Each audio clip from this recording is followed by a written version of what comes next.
Perkenalkan, pria ini... bukan dong, setelahnya. Nah, ini yang ini benar. Perkenalkan, namanya Fang Yaodong, atau bisa dipanggil Yogi. Meski wajahnya seperti orang benar, tapi Yogi ini putra kepala desa. Gak salah dong. Tapi ya sudahlah, intinya sebentar lagi Yogi akan segera melamar pacarnya di kota. Namun saking asiknya mikir yang gak bener, cincinnya malah jatuh di tempat yang bener-bener membuat bingung. Tapi daripada cincinnya hilang, Yogi pun dengan polos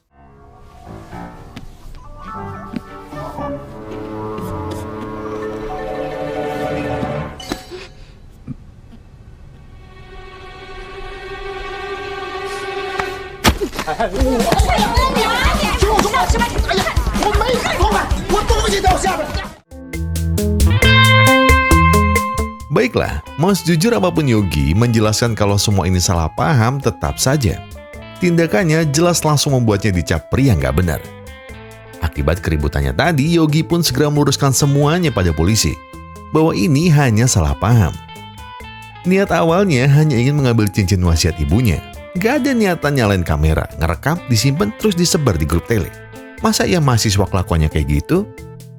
Melihat bahwa tidak ada gerakan tidak senonoh seperti tuduhan si wanita, polisi akhirnya bebaskan Yogi.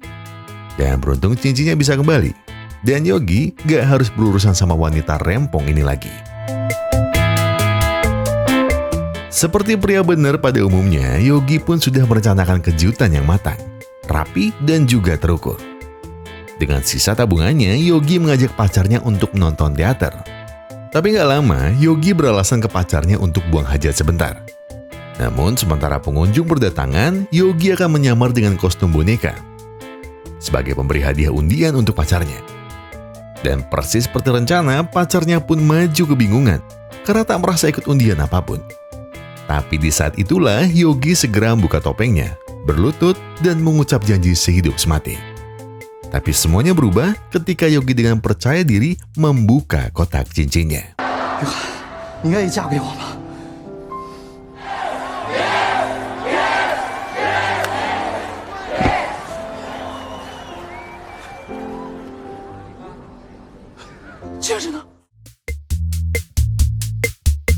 Niat ingin romantis malah berujung tragis. Yogi benar-benar bingung kenapa cincinnya bisa hilang. Padahal ia yakin malam ini akan menjadi malam paling indah di hidupnya. Tapi kenapa malah berantakan? Alhasil dia hanya bisa menahan malu, sedih, dan kecewa karena di depan banyak orang hubungannya harus kandas begitu saja. Di saat bersamaan, ayahnya tiba-tiba menelpon dengan nada marah dan menyuruhnya agar segera pulang.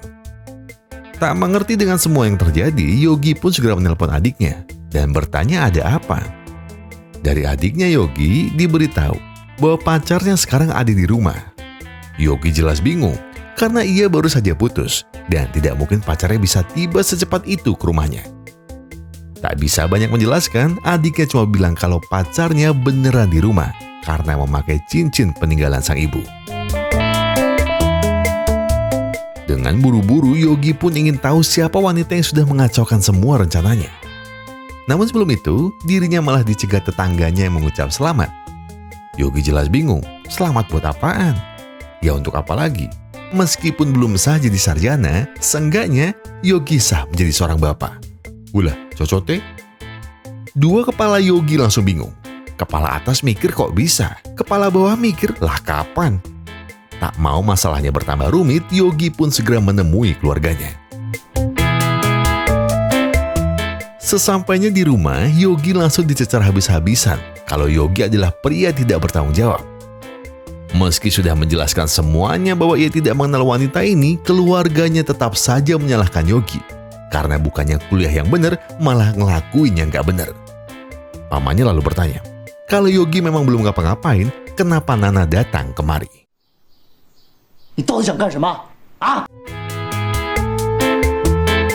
Nana? Oh, jadi ini nama penipu itu. Yogi langsung berkata bahwa Nana adalah pembohong dan penipu. Yogi berani bersumpah kalau kepala bawahnya masih suci. Namun tetap saja, berulang kali Yogi membela diri, keluarganya justru semakin membela Nana. Merasa tak nyaman dengan keributan ini, Nana pun meminta maaf.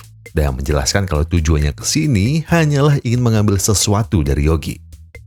Tapi ketika Nana hendak pergi, langkahnya terhenti saat Yogi terus menuduhnya sebagai penipu yang telah mencuri cincin ibunya. Tak terima dengan cibiran Yogi, Nana pun mengakui sesuatu. Dengan berlinang air mata, Nana berkata bahwa ia ingin mengambil cintanya kembali dari laki-laki Mokondo seperti Yogi. Nana pun juga minta maaf karena ia juga sudah membohongi mereka. Nana sebenarnya bukan pacarnya, karena pacar Yogi sekarang adalah selingkuhannya. Mendengar itu semua, keluarga Yogi bertambah geram dengan kebodohan Yogi. Namun tiba-tiba, paman Yogi bertanya pada Nana, jika ia memang pacar asli Yogi, bisakah Nana menceritakan hal yang cuma diketahui oleh keluarga Yogi itu sendiri? Tanpa ragu, Nana mulai menceritakan semuanya. Yogi sering curhat, dulu dia dilahirkan dengan sangat sulit, karena proses lahiran Yogi memakan waktu sampai 4 hari. Itu karena kepala Yogi terlalu besar. Keluarga Yogi pun kaget karena Nana tahu soal kelahiran Yogi. Tapi mereka makin kaget saat Nana bercerita kalau Yogi punya satu tanda lahir yang cukup besar di pantatnya. Mendengar semua itu, Yogi tak bisa menyangka lagi. Wanita mana yang bakal tahu tanda lahir Yogi kalau dia nggak buka celana dulu? Sang ayah tak habis pikir dengan kebodohan anaknya itu. Dia pun langsung naik pitam. Namun di tengah amarah itu, Nana langsung membela Yogi. Ia merasa semua ini salahnya. Seharusnya dulu ia menuruti Yogi untuk menggugurkan kandungannya saja, agar masalah ini tidak perlu terjadi. Mendengar itu, ayahnya langsung menghajar Yogi tanpa ampun. Karena bukannya kuliah dengan benar, Yogi malah berbuat yang gak benar. Yogi, bener-bener kamu ya? Pemula. Alhasil, Yogi harus diusir dari rumah dan tidak diperbolehkan kembali kalau Yogi tidak mengakui perbuatannya kepada Nana. Tapi tunggu dulu, ada apa sebenarnya yang terjadi? Dan siapakah Nana sebenarnya? Jadi, mari kita kembali ke awal. Waktu itu, Nana sebenarnya ingin menemui kakaknya untuk sebuah urusan. Namun setelah keributan tempo hari, Nana tidak sengaja menjatuhkan foto favoritnya di tas Yogi. Tapi saat dia ingin mengambilnya, secara bersamaan muncul seseorang yang berniat mencuri cincin yang dibawa Yogi. Mau tak mau, karena Nana sudah melihat, Nana pun merasa bertanggung jawab, karena sebelumnya sudah menuduh Yogi sebagai pria nggak benar. Jadi dengan niatan baik, Nana mencoba mengambil cincin itu kembali. 帮个忙行吗？怎么了？那前男友在前面堵我呢，找了一大帮人。你干什么？你配合我一下，配合我一下，带我一起出去好吗？你前男友在前面堵你，妹妹，咱俩这样不太合适，男朋友的事吧？谢谢你啊，不要了。什么意思啊？ Urusan cincin sudah selesai. Namun semua usahanya harus sia-sia karena Nana ternyata justru ketinggalan kapalnya. Dan masalahnya, foto itu masih berada di tas Yogi. Sekalipun Nana memohon pada petugas agar ia bisa kembali ke kapal, Nana tak bisa berbuat apa-apa lagi. Yang Nana bisa lakukan adalah menunggu. Itu kalau Nana mau. Jadi berbekal nama desa yang disebut Yogi saat diinterogasi polisi kapal, Nana pun bergegas mencarinya. Tapi ada satu masalah baru. Nana tidak tahu siapa nama lengkap Yogi. Karena di desa ini setidaknya ada 20 pria bernama Yogi. Atau mungkin Nana mencari Yogi yang satu ini. 你好，我叫蔡。 Ya jelas bukan. Yogi yang Nana cari mukanya masih benar dan beraturan. Tapi sepertinya masih ada Yogi yang satu lagi. Dia adalah anak kepala desa yang sedang kuliah di kota. Mendengar itu, Nana yakin kalau dia adalah orangnya. Namun emak-emak tetaplah mama. Bukannya langsung memberitahu alamat Yogi, mereka malah sibuk menggosipkan masa kecil Yogi. Meski tak yakin dengan orang-orang di desa ini, minimal Nana sudah tahu tujuannya. Nana pun segera bertanya pada seorang supir bajai, apakah ia tahu rumah kepala desa? Tanpa menunggu lama, Nana akhirnya tiba di tujuannya. Namun saat keluarga Yogi melihat cincin di jarinya, tiba-tiba perasaan Nana jadi tidak enak. Ternyata firasat Nana benar. Karena cincin ini, keluarga besar Yogi mengira Nana adalah pacarnya. Awalnya Nana hanya ingin menukar cincinnya dengan foto yang dibawa Yogi tanpa sengaja. Namun karena mereka terlalu sibuk menyalahkan Yogi, Nana jadi tak punya kesempatan untuk menjelaskan semuanya. Dan ketika Nana ingin pergi sendiri mencari Yogi, tiba-tiba...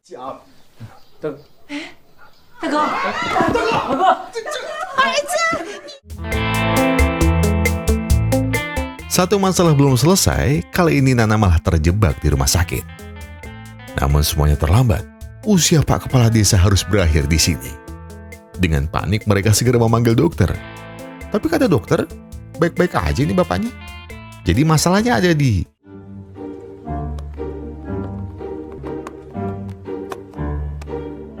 Iya, di supir bajainya. Alias Paman Yogi yang nomor 4 kayaknya.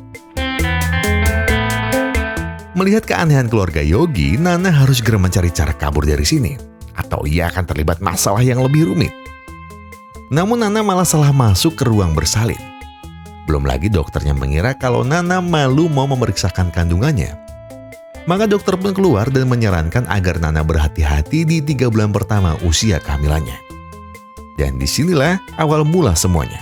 Karena tanpa sengaja, ada 2 orang yang mendengar perkataan dokter itu.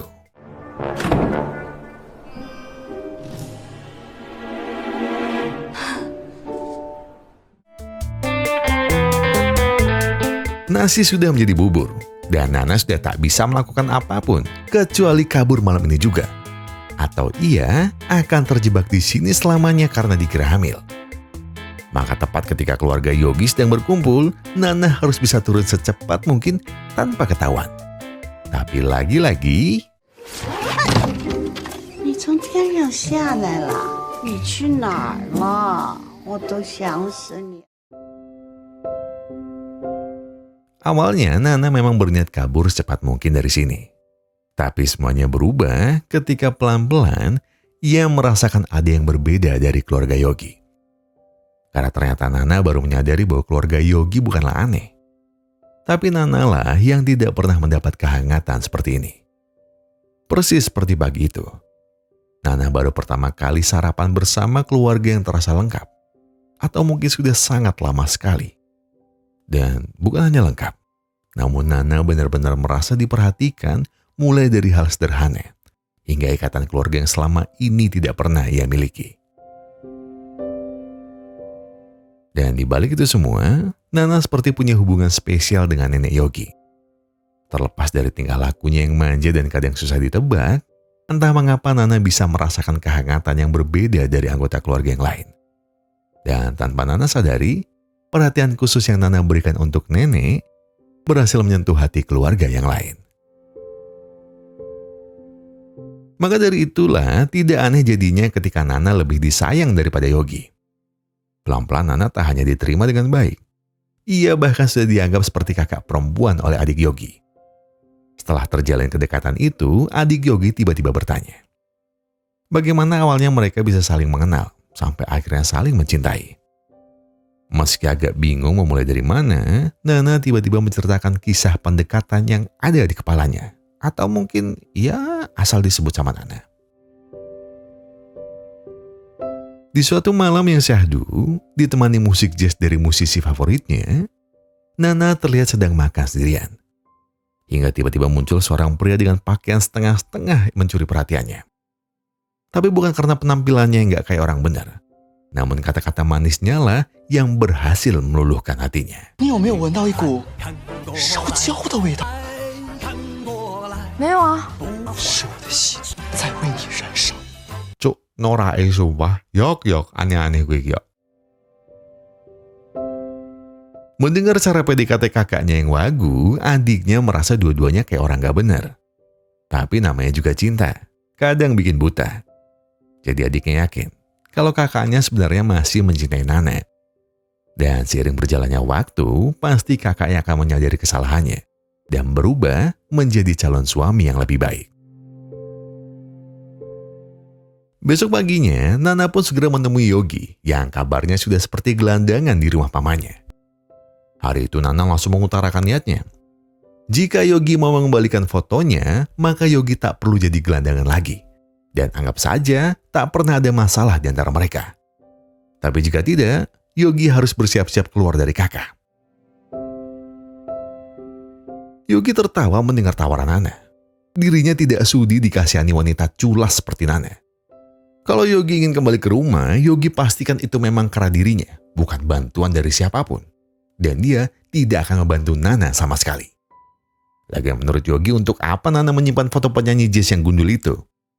Yogi yakin Nana pasti mencurinya juga dari orang lain dan sengaja memeras orang gundul di foto yang sedang dia cari itu.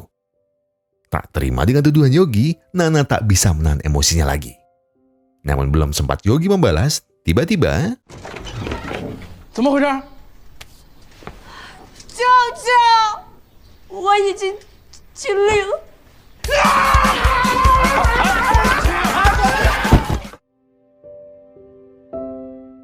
Yogi kini bukan cuma gelandangan yang suka ngutang. Bahkan Yogi sudah kehilangan semangat hidupnya. Itu semua tak lain dan tak bukan karena semua orang di desa ini sudah tahu tentang aibnya. Jadi sekarang bukan hanya keluarganya yang menolak. Bahkan untuk sekedar nongkrong, Yogi sudah tidak punya tempat. Hingga tiba-tiba perhatiannya tertuju pada sebuah poster festival bernama Seeking. Menurut ayah Yogi, Seeking adalah kompetisi nelayan 3 tahunan yang sekarang lebih berfokus pada pertunjukan seni. Dulu, saat kompetisi itu masih menonjolkan kekuatan dan kepiawaian seorang nelayan, ayah Yogi adalah pemenangnya. Tapi itu sudah lama sekali. Dan sejak itu, sudah tak ada lagi pemenang dari desanya lagi. Atau dalam artian, ayah Yogi adalah pemenang terakhirnya. Mendengar itu, Nana tiba-tiba bertanya, bagaimana dengan Yogi? Apakah ia pernah ikut? Jangankan ikut, bertanggung jawab atas tindakannya saja Yogi tidak bisa, kata sang ayah. Namun ayahnya menambahi, kalau Yogi mau ikut dan menang, dia akan membiarkan Yogi pulang ke rumah. Dan mungkin akan memaafkannya. Nana yang mendengar itu sepertinya punya ide yang bagus untuk mendapatkan kembali fotonya. Seperti gelandangan pada umumnya, Yogi sudah sangat menunggu momen makan besar seperti ini. Yogi yakin keluarganya sudah tahu siapa yang salah di kasus ini. Dan sebentar lagi, keluarganya pasti akan menerimanya. Tapi yang Yogi tidak tahu, ternyata semua masakan buatan Nana ini adalah pancingan. Agar dirinya mau ikut dalam kompetisi Seeking. Dan kejutan lainnya adalah, Nana sudah mengajak semua keluarga Yogi untuk berpihak kepadanya. Yang mana itu berarti, kalau Yogi mau diterima lagi di keluarga ini, dia harus mengikuti semua rencana Nana. Dan sepertinya, Yogi harus mengakui kekalahannya kali ini. Tapi tenang, kalau Yogi bisa menang di kompetisi ini, ia akan mengembalikan keluarganya lagi. Dan sebagai gantinya, Yogi juga harus mengembalikan fotonya Nana. 一言为定。 Oke, jadi gini. Peraturan pertama, apapun yang Nana minta, Yogi harus mau mematuhinya. Dan kedua, kalau aturan pertama salah, Nana tetap benar. Karena ia yang punya kuasa di sini. Merasa dipermainkan, Yogi pun ingin keluar. Nah, tahu kan maksud dari peraturan kedua? Jadi, pertama Yogi harus mau latihan fisik sehari 3 kali. Kedua, Yogi harus latihan keseimbangan sampai jalannya bisa lurus. Sekalipun jalannya muter-muter. Ketiga, Yogi harus mau latihan olah suara setiap malam, apapun halangannya. Dan terakhir, Yogi harus melatih kefokusan dengan menatap mata lawan mainnya, tanpa berkedip. Tapi untuk latihan kali ini, ya sebaiknya kita skip aja. 你其实长得还挺好看的。 Dari hari ke hari, lambat laun Yogi makin merasa bahwa ini bukan sekedar latihan. Ya, walaupun awalnya Yogi merasa muak dan benci dengan cara militer Nana. Dan Yogi juga menyadari pasti tujuan Nana hanya agar fotonya bisa kembali. Namun perlahan Yogi tahu bahwa tujuan Nana benar-benar untuk kemenangannya. Secara tidak sadar, Yogi mulai punya perasaan yang berbeda dengan Nana. Tapi tidak, Yogi harus bisa fokus ke tujuannya. Dan tak mungkin ia menyukai wanita yang sudah menyusahkan hidupnya. Tapi itu semua berubah. Karena pada suatu hari, Yogi baru menyadari sesuatu saat jalan berdua sehabis latihan fisik terakhir. Di atas bukit yang indah, Nana berkata, bahwa dia iri melihat keluarga Yogi yang penuh kehangatan dan bisa tinggal di desa seindah ini. Namun Yogi membalas, andai mantannya dulu bisa berpikir seperti Nana. Karena sedikit cerita, mantannya sama sekali tak pernah dekat dengan keluarganya. Dan bahkan ia tidak mau tinggal di desa. Tapi masalahnya Yogi justru ingin tinggal di desa. Dan sayangnya dari dulu, Yogi sengaja berbohong demi menjaga hubungannya. Sadar bahwa Yogi sudah berkata jujur, Nana pun menasihatinya. Yogi mungkin bisa membohongi orang lain. Tapi Yogi tak akan bisa membohongi dirinya sendiri. Jadi apapun masalahmu, jangan pernah membohongi perasaanmu. Karena lebih baik kamu berpisah daripada bersama dengan sejuta kebohongan. Kagum dan terpana dengan perkataan Nana, Yogi sebenarnya juga ingin mengatakan sesuatu. Jadi,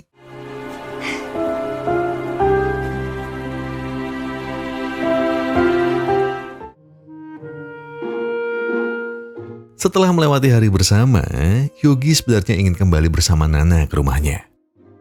Namun Yogi teringat bahwa ia belum bisa kembali sebelum memenangkan festival Seeking. Maka sekali lagi, Yogi hanya bisa menahan perasaannya. Berharap besok, ia bisa memberikan hasil terbaik di festival. Sesampainya di rumah, Nana kedatangan 2 teman kuliahnya yang kebetulan sedang main juga di desa ini. Dan mereka ingin mengajak Nana membahas sesuatu. Tanpa Nana sadari, mereka ternyata telah melacak keberadaan Nana dari lokasi terakhirnya saat Nana menghilang. Dan Nana sebenarnya tahu, mereka kesini pasti disuruh kakaknya untuk menghadiri pernikahan kakaknya minggu depan. Namun Nana berkata bahwa ia belum bisa kembali karena urusannya di sini belum selesai.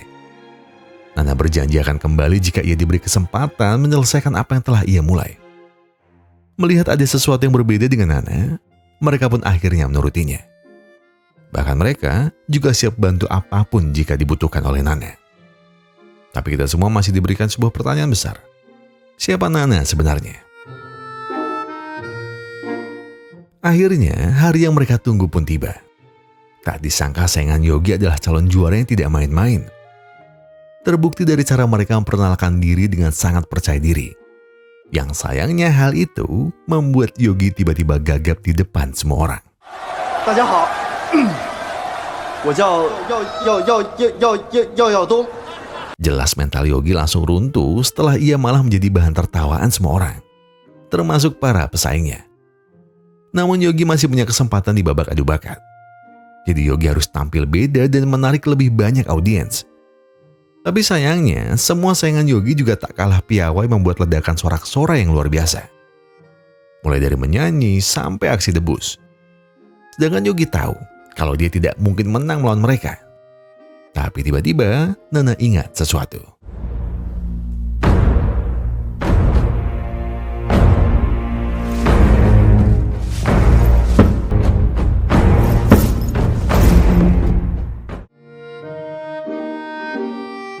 Iya benar, Nana terikat dengan filosofi awal yang membuat ayah Yogi berhasil memenangkan Seeking sebelumnya. Dengan kostum dan properti seadanya, Nana menyulap Yogi menjadi Luffy. Ya walau nggak mirip sama sekali ya, tapi Nana yakin kalau cara ini pasti bisa menarik perhatian dewan juri. Nana menyadari bahwa dari tadi belum ada peserta yang mewakili ciri khas nelayan di pertunjukan mereka. Tak disangka penampilan Yogi berhasil membuat satu gedung berdecak kagum mengelulukan namanya. Namun di balik semuanya Yogi lupa satu hal, bahwa ini adalah kompetisi tunggal. Yang berarti Yogi jelas tak akan bisa menang karena sudah dibantu oleh Nana dan juga teman-temannya. Meski sempat memicu perdebatan, semuanya tergantung pada dewan juri. Dan hasilnya sungguh mengejutkan. Ternyata Yogi berhasil menjadi juara 1 dengan pertimbangan Yogi berhasil menghidupkan lagi citra nelayan yang menjadi ciri khas tempat mereka.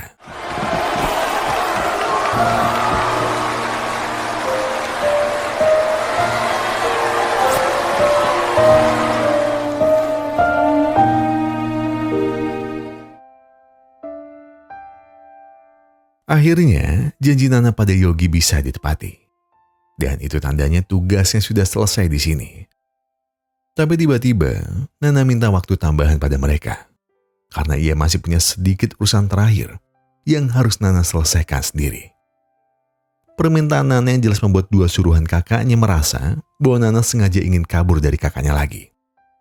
Apakah mereka harus meninggalkan sejumlah uang untuk keluarga ini sebagai balasan kebaikan mereka menjaga Nana? Namun apa maksud mereka? Dan kenapa Nana sampai kabur dari kakaknya? Sebenarnya, Nana adalah adik seorang sultan kaya raya Cina. Namun Nana punya alasan kuat mengapa ia tidak pernah pulang. Semenjak orang tua mereka tiada, Nana sering kabur-kaburan dari rumah karena ia selalu tak betah hidup sendiri. Nana bukannya tak menyayangi kakaknya. Nana hanya merasa kakaknya tak pernah punya waktu untuknya. Dan semua ini sebenarnya Nana lakukan karena ia marah kepada kakaknya yang terlalu sibuk bekerja tanpa pernah memikirkan perasaannya. Bahkan Nana tidak tahu kakaknya akan menikah dengan siapa. Tapi semuanya berubah semenjak Nana tak sengaja bertemu keluarga Yogi. Tanpa Nana sadari, Nana perlahan seperti menemukan sebuah kehidupan yang selama ini ia cari. Dan itu semua bukan lagi soal harta, kesuksesan, ataupun rasa puas yang fana. Di titik ini, Nana sadar bahwa ia hanya ingin merasa diterima dan dilibatkan oleh orang-orang yang menganggapnya keluarga. Jadi kali ini, biarkan aku sendiri yang menyelesaikan masalahku. Kalian tidak perlu khawatir. Aku akan kembali.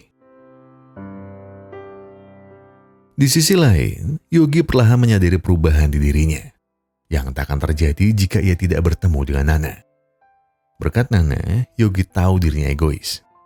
Dan akhirnya Yogi jadi belajar makna sebuah keluarga yang utuh sejak ia berjauhan dengan keluarganya.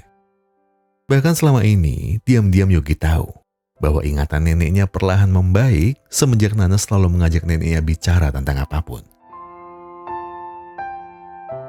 Yogi akhirnya sadar bahwa harusnya ia jujur pada dirinya sendiri. Dan Yogi pun bersyukur karena sekarang ia tahu bahwa waktu bersama keluarganya adalah hal paling berharga yang melebihi apapun. Maka demi menebus sebuah kebaikan Nana, ia akan membalikan foto itu pada Nana dan akan membantu Nana meluruskan salah paham ini. Namun, segala rencana Yogi harus pupus karena Nana akan mengakui semua kebohongannya hari ini juga.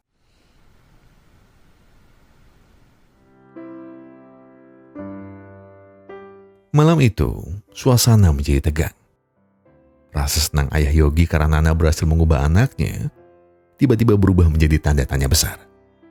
Dengan menahan air mata, Nana berkata bahwa semua jawabannya ada di sepucuk surat yang dipegang Tante Yogi. Namun ketika ayahnya hendak membaca surat itu,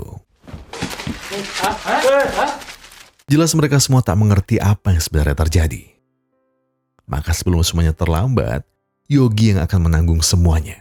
Dan Nana lebih baik pergi dari sini. Tapi tidak. Nana tahu kalau semua salah paham ini adalah salahnya.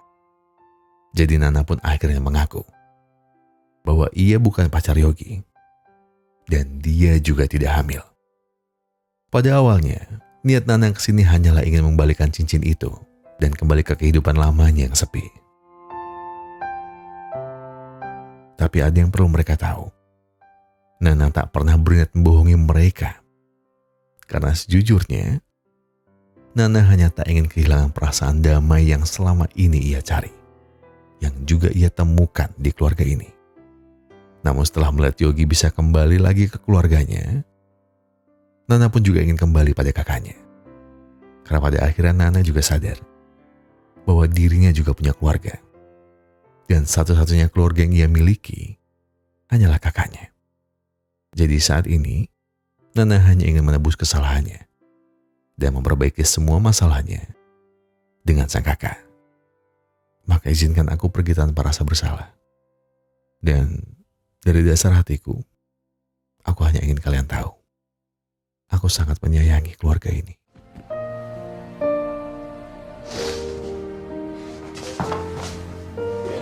Ni也要好好的。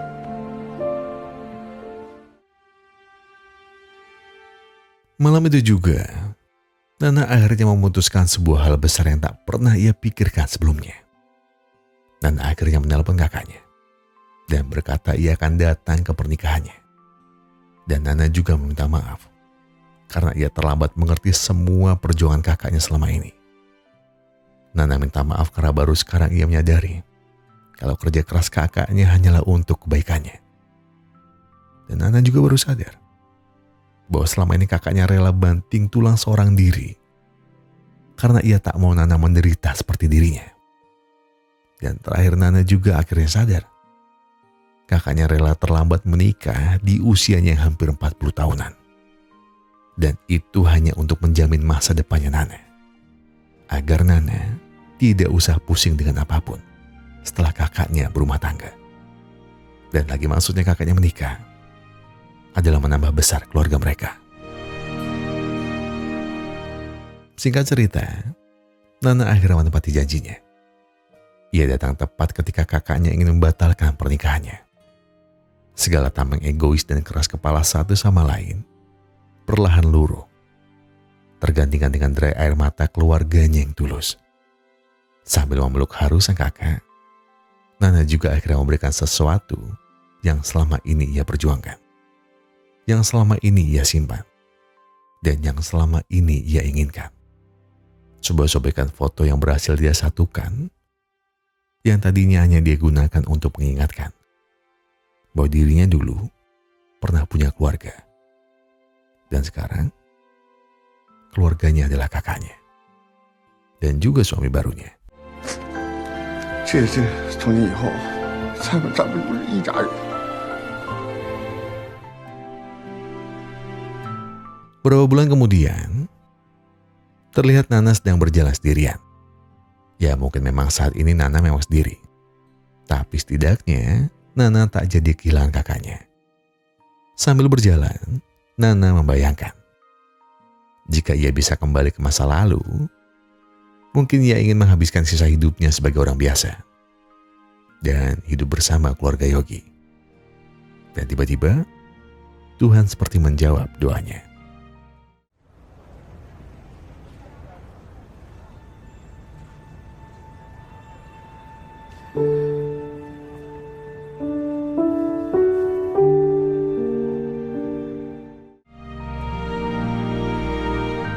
Tak pernah Nana bayangkan ia akan kembali bertemu Yogi persis seperti mimpinya waktu itu.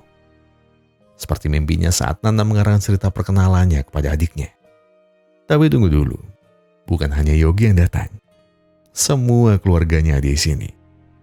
Dan Nana hanya bisa menahan air mata bahagia saat dirinya bisa kembali mendapatkan semua hal yang sangat berarti di hidupnya. Walau kisah ini tak semewah mimpinya, namun Nana tahu, maknanya jauh lebih mewah dari semua yang bisa ia bayangkan, atau apapun yang bisa ia beli. Maka, disinilah Yogi mengungkapkan semua perasaannya. Dengan lembut Yogi berkata, mungkin kita hanya dipertemukan karena sebuah kepura-puraan. Mungkin dulu aku hanya menjalani semua itu untuk kelegaan yang sementara. Tapi, aku hanya ingin kau tahu, sejak hari itu, rasaku tak pernah pura-pura.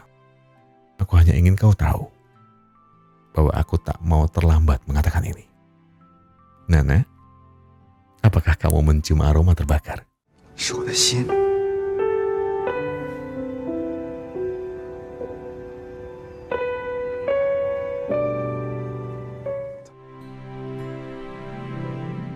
Dan pada akhirnya, Yogi dan Nana pun benar-benar menikah.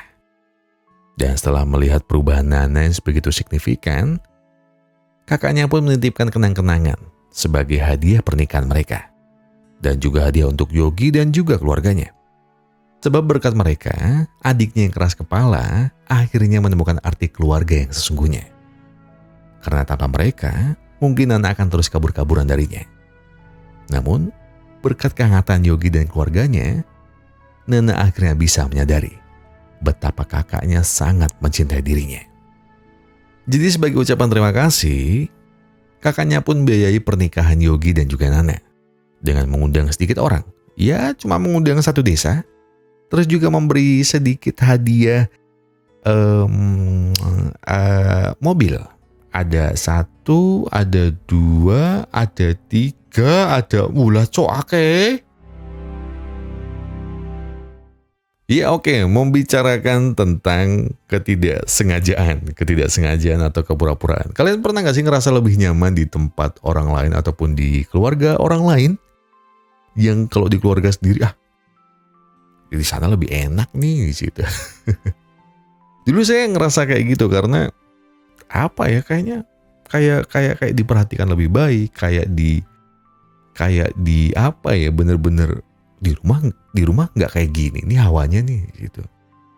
Dulu saya ngerasanya itu keputusan yang baik di situ, tapi setelah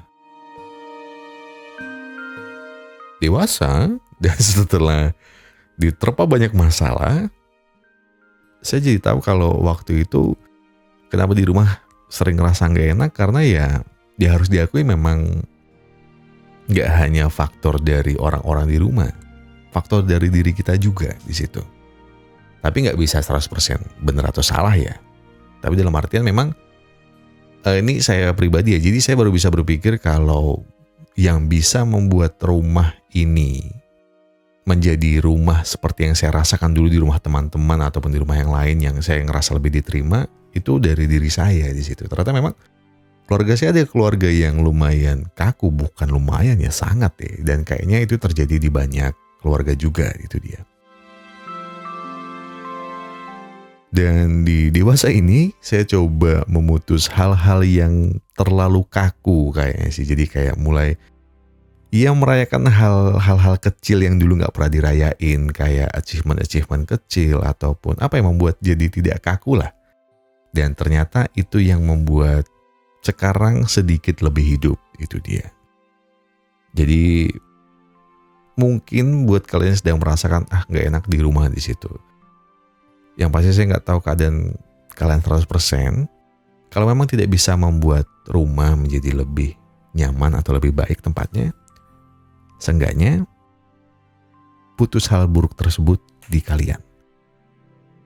Jadi kalian kalau memang nanti berumah tangga, buatlah rumah itu jadi tempat yang sangat nyaman untuk kalian semua.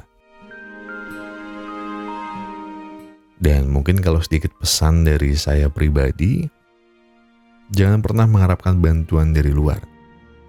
Kalau semuanya bisa kalian mulai dari diri kalian sendiri, kenapa enggak?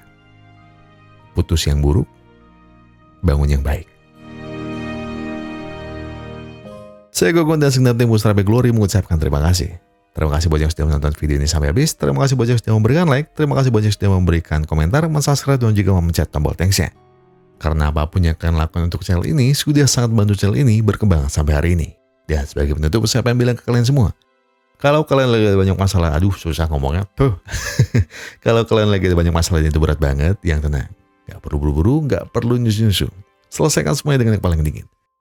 Ya sekarang tarik nafas, buang. Tenggak kopinya, ambil koreknya, dan sebatin aja dulu.